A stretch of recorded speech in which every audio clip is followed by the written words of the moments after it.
Production funding for Behind the Headlines is made possible in part by the WKNO Production Fund, the WKNO Endowment Fund, and by viewers like you. Thank you. Stax, Soulsville, and more tonight on Behind the Headlines.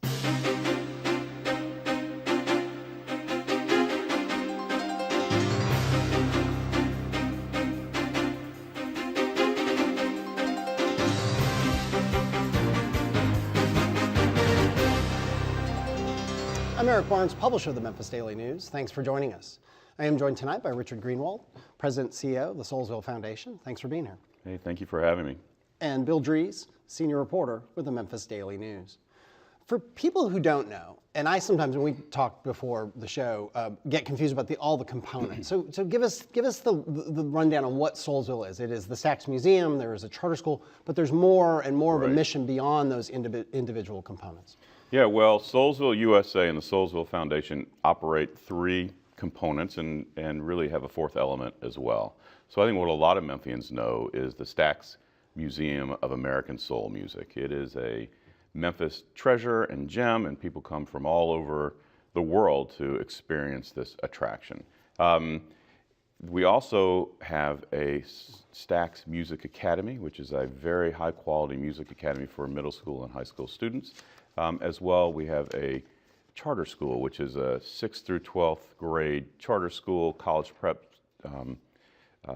organization or school for people in our community. So we have three entities. The entity that I spoke about first, the museum, is this great attraction and economic driver in the city, but it's also more than an attraction. It is a place where we serve youth in our community, where we hold events for people in community, where we have academics and scholars come and study not only the cultural and rich history of what happened in Memphis in the 50s and 60s and 70s, what happened in the music industry as well, and a lot of programming at night. So it's much more than just an attraction. Some basics, I mean, for people, how many visitors come through? Yeah, we have about 60,000 visitors. Most of those from out of town? About 2/3 from out of town. Yeah. We would love more Memphians to come and explore this hometown event. For people who don't know, where is Soulsville? Where is, because it's the campus, as it were. I mean, where is it located? Macklemore and College Streets, right in South Memphis, really at the edge of Midtown. Yeah, and the history. Well, let's also talk. We'll go through the components a little more and talk a bunch about the school, but also just your involvement with the community, with the area, with other institutions. I mean, in the past we've had the head of Lemoyne College on. There's a lot going on in that area that you all try to connect with as well. There really is, Eric, and there are three institutions for sure to mention. The Soulsville Foundation and our campus, which is really about a 6-acre campus and $30 million in assets. It's really a premier setting in Memphis. We're contiguous with Lemoyne College, this 200-year-old or 160-year-old historically black college. And across the street is a new development called One Family that Tom Shadyac is driving, and it's going to be a movie studio, a climbing gym, a pay-as-you-go restaurant. And then behind his endeavor is another elementary school that closed, Stafford Elementary, that also will be revitalized into a new elementary charter school. So there's a lot going on in Under your umbrella? Or no, a separate charter school? We'll be connected in a way, but it's a separate charter school called Delta Prep. There's also Cummings Elementary around the corner, Chandler Park. There's a lot going on in the Soulsville USA neighborhood. Okay, let's go to Bill.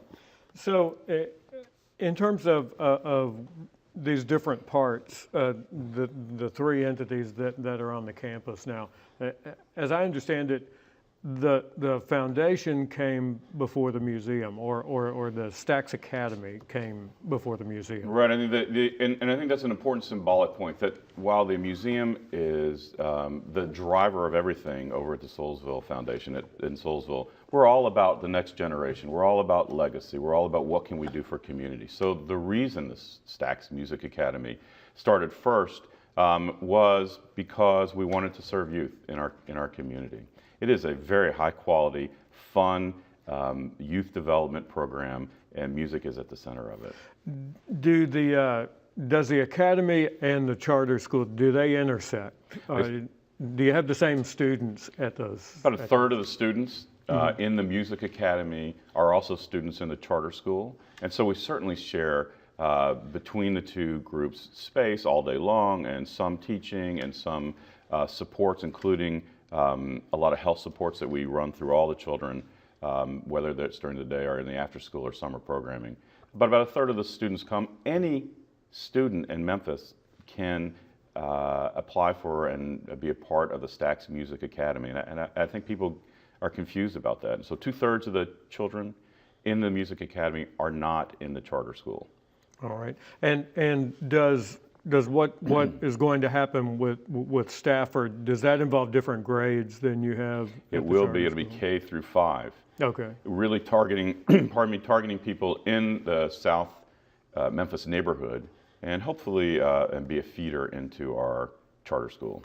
You also have the what folks locally call the Memphis Slim House, which is just across College Street. Right. Do you have students who graduate and then come into the Memphis Slim House to cut some demos, do some professional stuff over there? Not only do they graduate and go into the music industry, but they do it while they're in the Music Academy. So particularly in the summer program, we will go to the Slim House and learn engineering and production, and we'll write music and we'll record music, and so it's a component of what we do both during your time at SMA or in the Soulsville Charter School and when you graduate.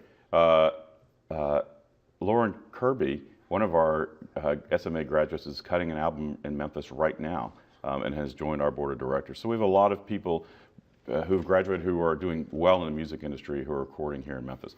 But let me just emphasize, we're not about, it's great if we produce stars and people who can succeed in the music industry. This is about providing quality youth development programming and education for children.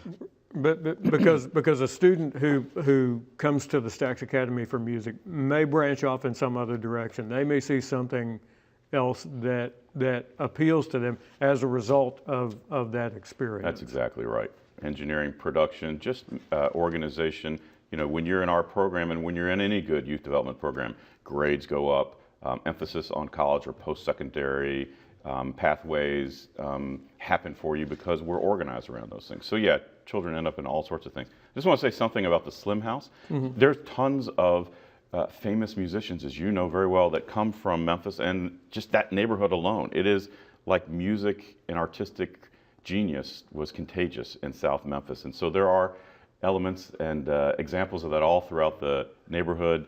Aretha Franklin's house is not far away, Slim House, Maurice White's house, others. You mentioned the Aretha Franklin house. Do you have any idea where that stands? Are you all involved with the preservation or the future of that, or just kind of bystanders? We've been included in conversations that the city has had around their intentions for that house, and Lamono and College CDC and others. And so we are just trying to be good participants in those conversations. Let's go back to the academy. About how many kids go through the academy in a given year? About 200. About 200 through the academy.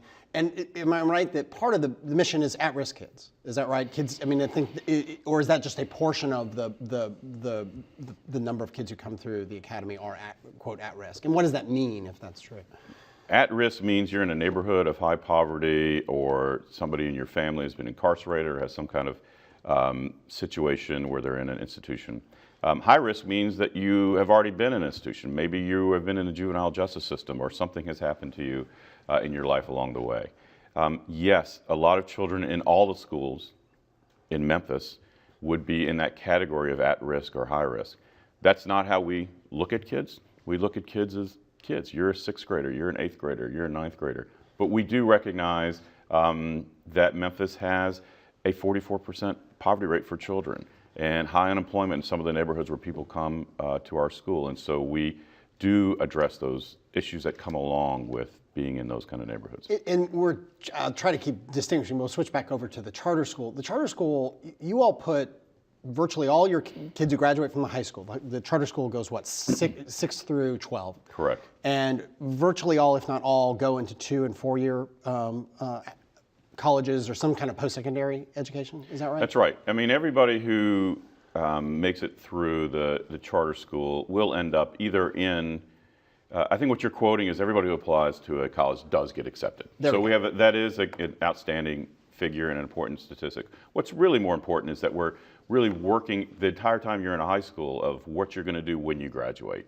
And so we stay with kids during the summer. There's summer growth programs. There's all sorts of supports around children during their 4 years in high school. Everybody does move into some kind of pathway. Many go into 2 to 4 year college experiences, but others do other post-secondary pathways. We are emphasizing now, both in our charter school and the music academy, to do more around alumni support, because people are really vulnerable still. Between 18 and 24, you're still changing and growing, and you need supports as you move out into the world. And let's back up a little bit. I mean, part of the reason we're having you on, we tried to do so before the holidays. You started at Soulsville in the summer. Right. And before that, you're from Memphis, but you've been in New York and Philadelphia for the last 30 years, something Right. like that. Right. And so, but doing what kind of work? And then, because you've done welfare work, you've done transition from prison work, you've done all kinds of a variety of what I guess people would call social work or something. But how does that history fit with what you're doing now in terms of, again, working with at-risk and high-risk youth? Well, most recently I was in Philadelphia running the Youth Violence Prevention Collaborative for the city. So I worked for the mayor, sponsored by a foundation, to really lead this effort to come up with a strategy of how to address youth safety in Philadelphia. And that took me to all sorts of places. Lots of time with police, lots of time in the juvenile justice system, lots of time in the education system, et cetera. So I spent a lot of time thinking about children and families. But my career has also been around just vulnerable families in general, whether I've been in government at all different levels or being a practitioner running an organization. And that's part, and you and I have talked, I mean, full disclosure, you and I have been friends for 30 years, I think. I don't know how that's possible, but but I am interested by, and we've had these conversations before, I mean, what it's like for you now to work with youth who are at risk, and you're hoping to have them avoid some of the scenarios you've worked on before. Being in the juvenile justice system, being in prison, being in whatever kind of bad or terrible things might have happened. So those experiences, how do you translate them into a school? Because it's interesting to me when you describe, and other people we have on the show that talk about the charter schools, people I know who've taught in charter schools, it is more than just reading, writing, and arithmetic in some of these really tough neighborhoods with kids who've been through a lot of trauma. It's a full-blown support system, right? In terms of, maybe free meals, after school care, all kinds of things beyond just reading, writing, and arithmetic. I think all schools face those challenges in our modern times. Most important thing that happens at the Soulsville Charter School is finding great people to work at the Soulsville Charter School. So it's really finding terrific, dedicated, prepared teachers to come in. And then also to wrap supports around children as well. And so yes, it starts at 7:30 in the morning. You can have breakfast and lunch at the Soulsville Charter School. You will have sports and music and all sorts of cultural activities. You will have summer growth programs. We certainly have a variety of activities as well for children during and after school. One of the things that we're layering into our school and to our whole campus in general. So remember that the driving force at the Soulsville Foundation is this unbelievable museum. I mean, it is fantastic, and it's only going to get better, and we're about to celebrate our 15th anniversary, and we're going to do a lot around that. But what we're doing for that community of 130 adults that work in the charter school, in the museum, in the music academy, and all the kids intersect all those entities, is making our whole community trauma-informed, which means every adult will be able to understand what trauma is and recognize it, and then we'll have a response to it. And then we're integrating on campus during the day and in the after-school and summer programs support with experts in the mental health industry to support us with that And effort. when you say trauma, I mean, I think all of us understand trauma could be a car wreck, trauma could be the death of a parent, trauma could be physical abuse, but there's a broader and more nuanced and more complicated definition of trauma that I think you all are trying to embrace and deal with. That's right. I mean, in fact, there's something called ACEs, which is a kind of a scale of a trauma. So trauma could be a divorce in a family, trauma could be an incarcerated parent, trauma could be you witnessed violence, you were a victim of violence, particularly if you were a victim of violence. If trauma's appears in all sorts of different ways, but if you're a victim of violence and nobody addresses that, that can be devastating for you in your career. And all of a sudden you can be this thriving 8th grader, or 9th grader, or 11th grader. Something happens and physically and emotionally and mentally things get stunted in you, and you get on a trajectory out of school and a pathway to adult success. So it's very important to address. And so you address this. You've talked about the staff being trained to identify. Then do you have? I mean, is it not as simple as, but is it staff psychologists? Is it referring people to outside resources? I mean, how much can Soulsville and all its entities do for these kids? Just sometimes you have to look to other resources. You certainly do, and we're just implementing this now. And so this is a new effort. But you absolutely have to coordinate with. You have to understand what services and that services children may be tapping into and using, and what's out there in our communities, which is why one of the tenets for us moving forward in our strategy is to be a good collaborator with other nonprofits and organizations in our community to understand the supports and services that are in our community and build expertise within our school to refer people out and leverage those. Bill.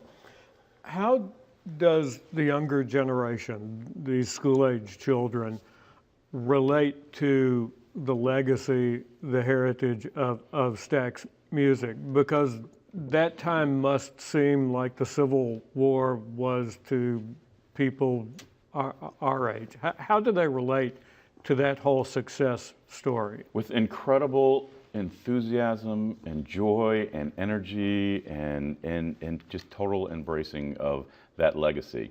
And I'm sure, Bill, you've probably seen some of the students from the Stax Music Academy perform at all sorts of venues in Memphis, and you just feel the energy. It's just, the music was amazing. The messaging and in the music, particularly after 1968, was important and empowering. And so doing those history lessons by really understanding where the music was coming from is encouraging and empowering to children, and for all of us who get exposed to it. A question off of some of the weightier topics that we've been talking about.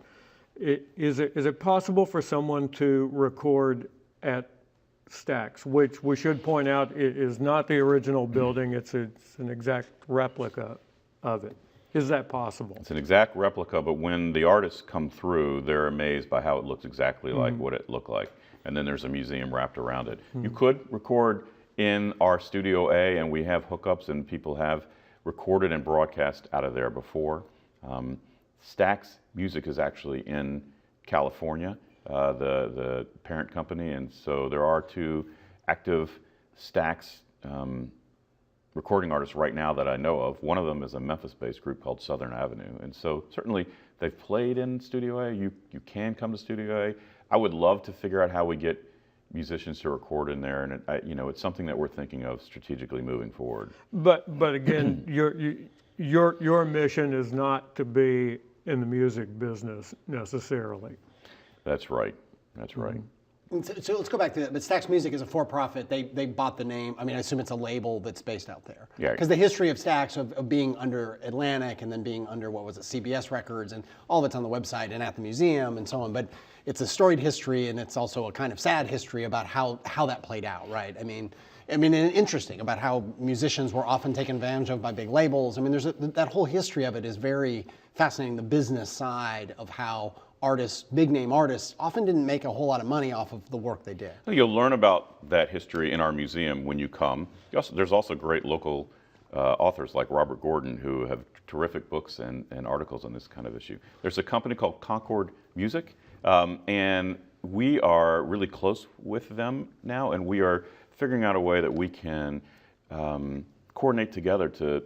They love what we do. They love our mission with children. They love how much we promote the brand. I mean, 60,000 visitors a year, and we're trying to figure out how we can even work more closely with them around social enterprise, et cetera. If you are of my generation, you grew up reading album liner notes, just kind of devouring that while the record was on the turntable.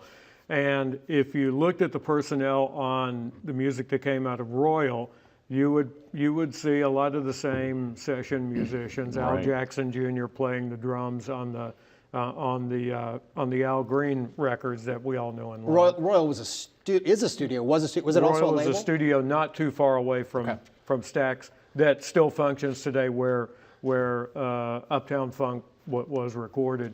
But the musicians really had some porous borders in terms of working at Stax, working at High Records. How is that incorporated into the museum? So the name of the museum is the Stax Museum of American Soul Music. So there's an emphasis on the Stax musicians for sure, and what happened with Stax Records. But it's also an emphasis on Memphis musicians and then and the musicians nationally as well. So you will learn a lot about Royal Studios and High Records and all the kind of local artists that were in that community. What's remarkable, and we said this in the beginning, it was like there were like 3 high schools that these kids walked into Stax. It was this open, funky place. You could get an opportunity to work in the record store. You could work in production. You could clean up. You could audition. I mean, famously, Otis Redding walked in and auditioned at the end of a session one day, and Steve Cropper smartly said, "I think we got something here." About 5 minutes left here. Switching back to the school for a second and the kind of support structures you were talking about, I'm sure there are some people thinking, how much could that possibly cost? I mean, to have those people. So the funding of the school and as a charter school, and I don't know how many charter schools there are in Memphis, and Bill would know better than me, but 30 plus 4, I don't know, it just seems like several dozen. Several dozen, but many, many charter schools.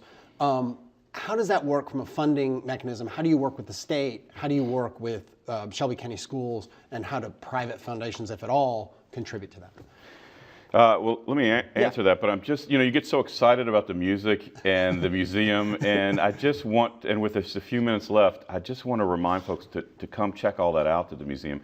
Also, every year we do a fundraiser event with the Great Grizzlies Foundation, which is an amazing, for an NBA foundation, it is amazing what they do in this community. We collaborate with them. We have our Stax-tacular party and a fundraising event, which is very important to us, January 27th at 7 o'clock. Anybody can buy a ticket.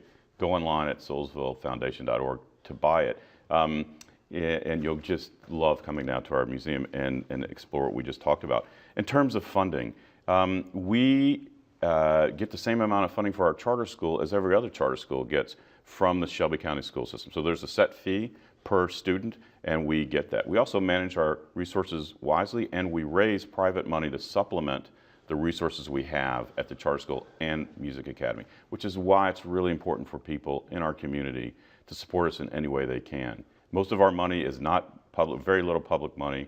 Most of it comes from private and philanthropic sources. The amount that comes, the amount that travels with the kid, whether you go to your charter school, another charter school, you go out to Germantown, it's what, $8,000 or something like that? Am I roughly correct? How much? What's that? It's more like in the 6 range, and then you have to supplement it. And then you supplement. Yeah. I'm just curious. I mean, again, to put you on the spot, but what it costs to educate a child. It's fascinating. I mean, because people, we're gonna. Last week we had Heidi Schaefer, chair of the Shelby County Commission, on talking about school budgets and other things. It's a huge expense for the county and so on. I'm sure you live and do this stuff and think to yourself, I just need more money. I mean, I need more money to spend on these kids, given the high quality education you want to give them, and then to deal with the kind of at-risk issue. It certainly does. It costs a lot more than what we have, and just as a comparison, it costs $35,000 to $50,000 a year to lock up a 17 or 18 or 20-year-old into prison. I mean, the correction budget in Tennessee is $1 billion. We certainly can do better investing in the things that make a difference in our community, and so we need a lot more. It can cost $10,000, $12,000 a year per student to do what we want to do, both in our music academy and our charter schools, but we don't have that kind of resources. You're again, just a couple of minutes left here. You're back in Memphis. I mean, you visited and you have family here, but you've moved back. You're spending time. You're working here now. What have you learned about Soulsville and Stax that you didn't know? I mean, maybe a lot of what you said today, but I mean, what was the kind of most surprising, most amazing thing to learn? I thought I knew about Stax. I thought I knew about the history of Stax. It is deeper and more amazing than you can imagine. I haven't spent a lot of time in South Memphis and in those neighborhoods that we're working in. What a thriving, great community there. I also didn't realize what is going on in Memphis among nonprofits and others between the Cleveland and the river and the 2 expressways. There's all this energy around health and food and youth development and reentry and workforce development. It is amazing what's going on in Memphis, and I think a place like Memphis, when it is able to address the major issues that we have, number one in the country in poverty, high unemployment, et cetera. When there's all this energy to make a difference around those big issues, and it's great to be a part of it. And so I've learned that there's an amazing amount of energy in this city to do something. And then as a person, so again, we met in college, and you were back then, and still are, one of the biggest Memphis boosters I've ever known. I mean, even when we lived in New York and all that, and always were. And again, now you're working and living and in this nonprofit community. What's it like to be back in Memphis? It's great to be in Memphis professionally. It's just great to be here. I have the Memphis branding that's going on right now talks about creativity, opportunity, soul, authenticity. I'd love to be a part of that. I think that's true and real, and it's great to kind of be in the wake of all that. I think we're about out of time. Bill, any last thoughts? I think we're good. They're telling me we're out of time, so I'm gonna mess up the timing at the end. I will blame it on the cold medicine. Thank you for being here, Richard. Thank you, Bill, and thank you for joining us. Join us again next week.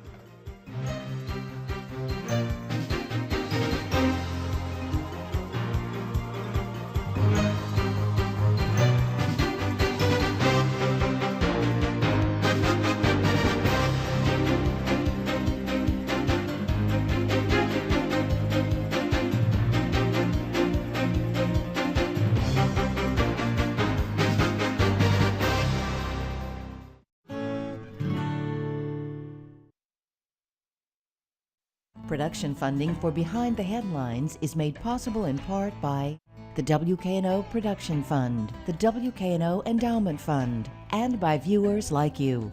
Thank you. Stax, Soulsville, and more tonight on Behind the Headlines.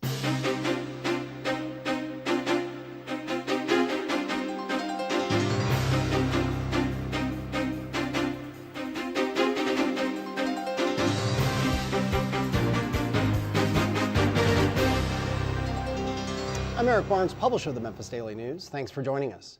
I am joined tonight by Richard Greenwald, President and CEO of the Soulsville Foundation. Thanks for being here. Hey, thank you for having me. And Bill Dries, senior reporter with the Memphis Daily News. For people who don't know, and I sometimes, when we talked before the show, get confused about all the components. So give us the rundown on what Soulsville is. It is the Stax Museum, there is a charter school, but there's more and more of a mission beyond those individual components. Yeah, well, Soulsville USA and the Soulsville Foundation operate three components and really have a fourth element as well. So I think what a lot of Memphians know is the Stax Museum of American Soul Music. It is a Memphis treasure and gem, and people come from all over the world to experience this attraction. We also have a Stax Music Academy, which is a very high quality music academy for middle school and high school students.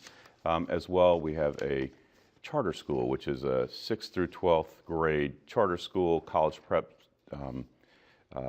organization or school for people in our community. So we have three entities. The entity that I spoke about first, the museum, is this great attraction and economic driver in the city, but it's also more than an attraction. It is a place where we serve youth in our community, where we hold events for people. The history, well, let's also talk, we'll go through the components a little more and talk a bunch about the school, but also just your involvement with the community, with the area, with other institutions. I mean, in the past we've had the head of Lemoyne College on, there's a lot going on in that area that you all try to connect with as well. There really is, Eric, and there are three institutions for sure to mention. The Soulsville Foundation and our campus, which is really about a 6-acre campus and $30 million in assets. It's really a premier setting in Memphis. We're contiguous with Lemoyne College, this 200-year-old or 160-year-old people in community where we have academics and scholars come and study not only the cultural and rich history of what happened in Memphis in the 50s and 60s and 70s, what happened in the music industry as well, and a lot of programming at night. So it's much more than just an attraction. Some basics, I mean, for people, how many visitors come through? Yeah, we have about 60,000 visitors.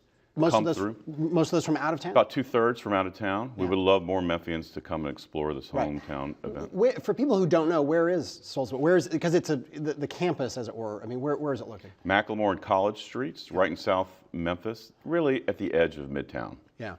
And